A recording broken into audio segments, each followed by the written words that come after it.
yesterday's attacks and other things. Some say that he does have ties to Muslim extremists. I don't know.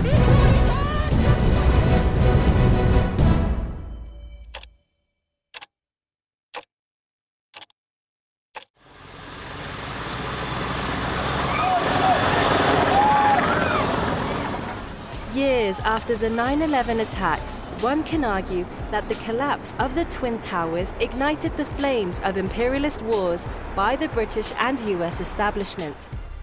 Both countries and their allies attacked Afghanistan in a bid to destroy Al-Qaeda and used the same excuse to illegally invade and occupy another Middle East country.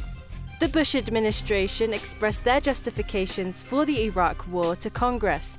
This was done by representing that Iraq planned, as well as authorized, committed and aided the 9/11 attacks. Blair's government claimed that Iraq was another inevitable target on the war on terror. He pushed Britain to a war destined to be a quagmire. Almost 13 years after the invasion, just in a matter of 2 weeks, the truth emerged in both countries.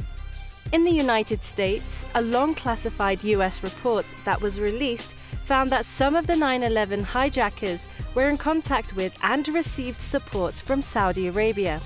While in Britain, the scathing Chilcot report exposed Britain's flawed reasons for waging war in Iraq. And yet, despite the thousands of man-hours and millions of words that went into the 12-volume report, there remain some significant questions which, frustratingly, still need answering.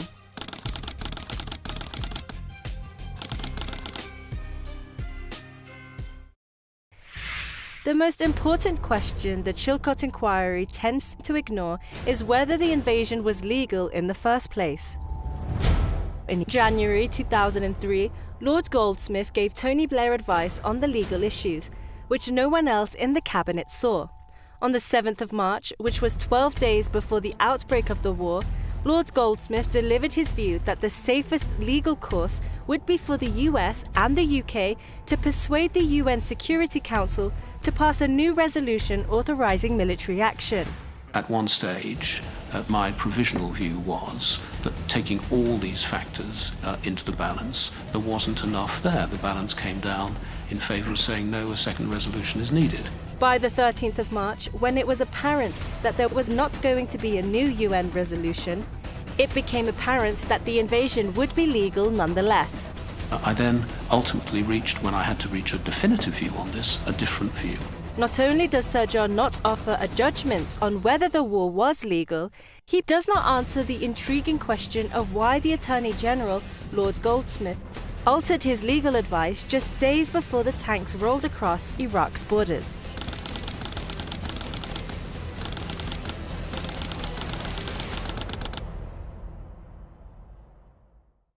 The report rebukes Tony Blair for the foreword he provided to a dossier presented to Parliament in September 2002, which referred to Iraq's possession of WMDs as if that were a known fact.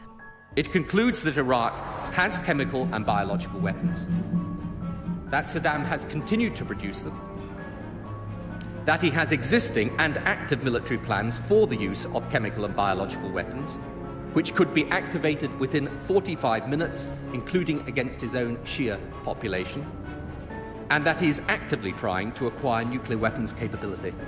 Chilcot reports never answered the question of whether Blair knew that there were no weapons of mass destruction in Iraq. How to put it, marketed rather hard for the political purpose. Many of the witnesses to Chilcot had an inherent interest in bending that truth, in pretending that they were misled, in presenting themselves as not guilty, as not culpable in a process of deliberately misleading the public to support an illegal war. The Chilcot Committee also accepted that Tony Blair firmly believed that those WMDs existed. Was he not misleading Parliament? And if not, would it not be helpful to clarify the matter? In July of that year, I was told by someone very, very high up that we would be invading Iraq with the Americans. And I had a meeting with my fleet command team, and I said I want the Navy and Marines ready for war in the Northern Gulf, because I had no idea of what the operation was going to be, by the 31st of December this year. That was 2002. How high does very, very high up get? It wasn't As the high first as you sea. can get? It wasn't the first Sea Lord, and it wasn't as high as you can get, but it was very high up. That's all I'm willing to say, really. Right. You presumably told Lord Chilcot all of this, right?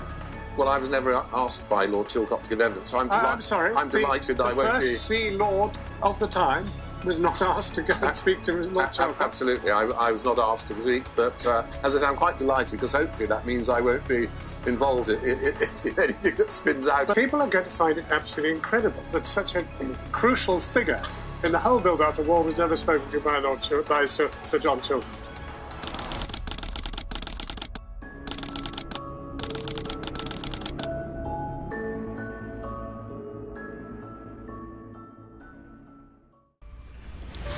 The report also falls short of clearly indicating how destructive the invasion was for Iraqis. From the outset, Blair emphasized minimizing civilian casualties, largely to sustain domestic support for operations. However, the government initially made no effort to record numbers of Iraqis killed or injured. Eventually, responsibility was ping-ponged across Whitehall, but numbers were not determined and figures from external studies varied greatly. يعني ضميرهم ما يهزهم ويقولون هاي المدينة المحاصرة صار لها أكثر من شهر، ليش؟ شنو اللي سووا؟ شنو اللي جنوا؟ يعني يخافون على كراسيهم؟ ما يداعون بكلمة حق يحشونها؟ بس نقولهم تبا لهم ولحكومتهم. Take a look at the ICC, International Criminal Court. Black Africans or other people the West doesn't like. I mean, Bush and Blair ought to be right up there. There's no recent crime worse than the invasion of Iraq. Well, what he did was to commit a war crime. There's no question about that. That was a war crime. I think what happened was he gave a private assurance to Bush that if Bush wanted to attack Iraq, he would support him. And I think that may have influenced Bush to go to war, because he thought, at least I'll have Britain on my side. And if it was a war crime, then clearly he could be sent to The Hague.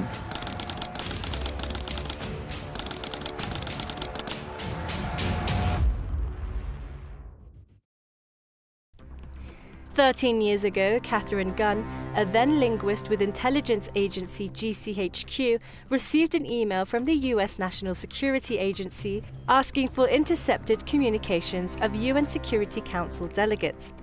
The US wanted any information that could be used to win the delegates over to its case for invasion. She leaked the email, and headlines accused the US of using dirty tricks to build a case for war.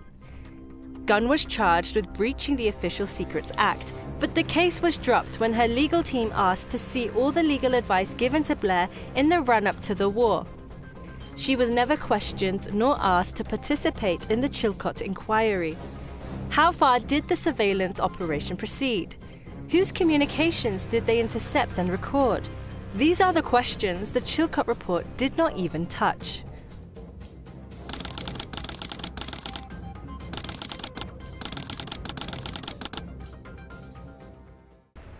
Of the 2.6 million words the report contains, torture is mentioned only a handful of times, and even then, almost exclusively in the context of Saddam Hussein's regime.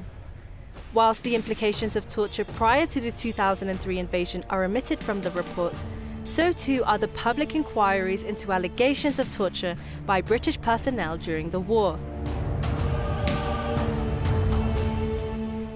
Under usual circumstances, a report of its magnitude would have commanded headlines for the days following its release, perhaps even weeks. The 2003 invasion of Iraq was one of the most significant foreign policy decisions in Britain's recent history. Yet within 24 hours, and particularly once Tony Blair had made his official statement, the media had brushed it to the side. With so many political stories to cover in post-Brexit Westminster, the report of the Iraq inquiry simply got swallowed up. I think is actually one of the tactics of this elongated Chilcot report is to kind of put it on the long handle, which is a classic British establishment trick, is to make sure the sort of investigation lasts so long that people have moved on to other things. The Iraq inquiry ought to mark the culmination of 13 years of recrimination, but it will not be the last word.